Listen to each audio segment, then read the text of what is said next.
జమ్మూ కాశ్మీర్లోని పహల్గాంలో ఉగ్రదాడి తర్వాత పరిస్థితులు మారిపోయాయి. సరిహద్దుల్లో భద్రతను పెంచారు. యుద్ధం ఎప్పుడైనా జరగచ్చనే అభిప్రాయాలు వ్యక్తమవుతున్నాయి. మరోవైపు జమ్మూ కాశ్మీర్తో పాటు సరిహద్దు రైతులకు బీఎస్ఎఫ్ పలు సూచనలు చేసింది. ఇక ఇప్పుడు అధికారులు స్కూల్ పిల్లలకు యుద్ధం పరిస్థితులు ఎదురైతే ఎలా తమను తాము రక్షించుకోవాలో అనే దానిపై మాక్ డ్రిల్ నిర్వహిస్తున్నారు. ఉపాధ్యాయులతో కలిసి పిల్లలు ఇందులో పాల్గొంటున్నారు. బ్లాక్అవుట్ ప్రోటోకాల్స్, ఆశ్రయ ప్రాంతాలను గుర్తించడం, సైరన్లకు ప్రతిస్పందించడం, అలాగే ప్రథమ చికిత్స నైపుణ్యాలను నేర్చుకోవడం వంటివి ఉన్నాయి. ఏదైనా కాల్పుల సంఘటనలు ఎదురైతే క్షేమంగా బయటపడడమే ఈ మాక్ డ్రిల్ లక్ష్యమని చెబుతున్నారు అధికారులు. ఇక మాక్ డ్రిల్లో పాల్గొంటున్న టీచర్లు కూడా ఇది పిల్లలకు ఎంతో ఉపయోగకరమని అంటున్నారు. ఇటీవల పహల్గాం ఘటన తర్వాత ఇలాంటి నైపుణ్యాలను నేర్పించాలని చెబుతున్నారు. बच्चों को हम मॉक ड्रिल के थ्रू बता रहे हैं कि आपने अपनी सेफ्टी कैसे अपने आप को सिक्योर करना है। आपने खुद को तो सिक्योर करना ही है, बाकी अगर और भी आगे आपके पीछे अगर ऐसी कंडीशन आपको दिख रही है उनको भी कैसे बचाना है। जैसे मॉक ड्रिल के थ्रू बच्चों को दिखाया गया कि कैसे आपने छुपना है। अगर हमारे पास यहाँ बंकर तो नहीं है, अगर जैसे सबसे पहले हम बच्चों को टाइम टू टाइम जानकारी दे रहे हैं अपने आप को कैसे बचाना है, बच्चा कैसे छुपेगा, वो हम स्कूल में अगर स्कूल के टाइम में ऐसी सिचुएशन आ जाती है तो बच्चा कहाँ कहाँ छुपेगा, ये बच्चों को हम बात टाइम टू टाइम दे रहे हैं जानकारी। अभी ऐसी सिचुएशन है तो नहीं है, अगर कल को ऐसी सिचुएशन बनती है तो बच्चों को पूरी इन्फॉर्मेशन होनी चाहिए, उनको गाइडलाइन होनी चाहिए, क्योंकि मिनिस्ट्री की तरफ से ये हमें गाइडलाइंस आ रही हैं कि बच्चों को कैसे प्रोटेक्ट करना है। वो आपने उनको टाइम टू टाइम गाइडलाइन, जैसे साइरन बज रहा है तो आपने अपने आप को छुपाना है। अगर जैसे हमें टाइम मिलता है मीनवाइल हम भी बच्चों को सेव करने की कोशिश करेंगे। अगर सपोज उसी समय की कंडीशन ऐसी आ रही है तो बच्चा कैसे अपने आप को सिक्योर करेगा वो हम उनको जानकारी दे रहे हैं।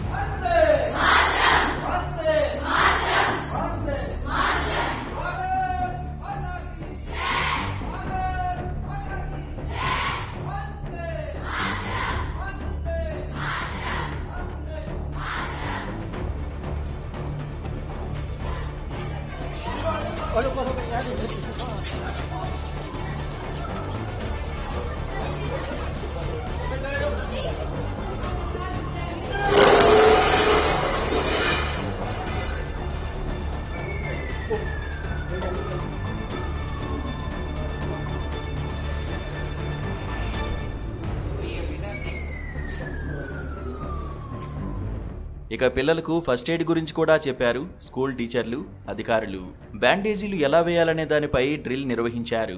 అత్యవసర సమయాల్లో వైద్య సహాయం అందుబాటులో లేకపోతే ఫస్ట్ ఎయిడ్ చాలా ఉపయోగపడుతుంది. అంతేకాదు ఇంట్లో సామాగ్రిని కూడా ఎలా ఉంచుకోవాలనే దానిపై అవగాహన కల్పిస్తున్నారు. దాడుల సమయంలో భయపడకుండా తెలివిగా ఆలోచించాలని చెబుతున్నారు. బెంచీల కింద దాక్కోవడం, పెద్ద శబ్దాలు వినబడకుండా చెవులు మూసుకోవాలని సూచించారు. ఎవరైనా స్నేహితులు గాయపడితే వారికి ప్రథమ చికిత్స చేసి వాళ్లను ఎలా రక్షించాలనే దానిపై తమకు మాక్ డ్రిల్లో నేర్పించారని విద్యార్థులు చెబుతున్నారు. पहले तो जैसे पहलगाम में हुआ वो बहुत गलत हुआ और उसके बाद हमें लग रहा है कि दो कंट्रीज के बीच में वॉर हो सकती है, वर्ल्ड वॉर शुरू हो सकता है या कुछ ऐसा। तो हमें हमारे स्कूल में बताया कि कैसे हमें सेफ रहना है, किस तरह से हमें प्रोटेक्ट करना है खुद को और बाकियों को, ना कि सिर्फ खुद को, बाकियों की भी हमने हेल्प करनी है। अगर कोई गिर जाता है या फिर हमें उसे कैसे सेव करके हमें बचाना है एंड ऑल। और हमें फर्स्ट एड के बारे में भी काफ़ी अच्छे से बताया। हमें ऐसा पहले भी बताया जाता था बट आज काफ़ी अच्छे से डीप तरह से बताया गया। हमें ड्रिल में बताया कि हमें अगर क्लासरूम में हैं हम तो हम डेस्क के नीचे कैसे छुप सकते हैं।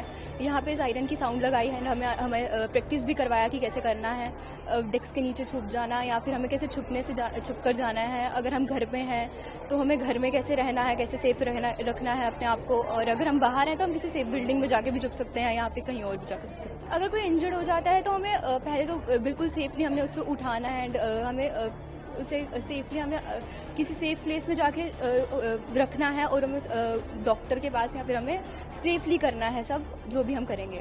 పహల్గాం ఘటన తర్వాత పరిస్థితులు ఉద్రిక్తంగా మారుతున్న సందర్భంలో ఇలాంటి మాక్ డ్రిల్లు విద్యార్థులకు చాలా ఉపయోగకరంగా ఉంటాయని పలువురు చెబుతున్నారు. ఇలాంటివి సరిహద్దుల్లో ఉన్న ప్రతి స్కూల్, కాలేజీలో నిర్వహించాలని కోరుకుంటున్నారు.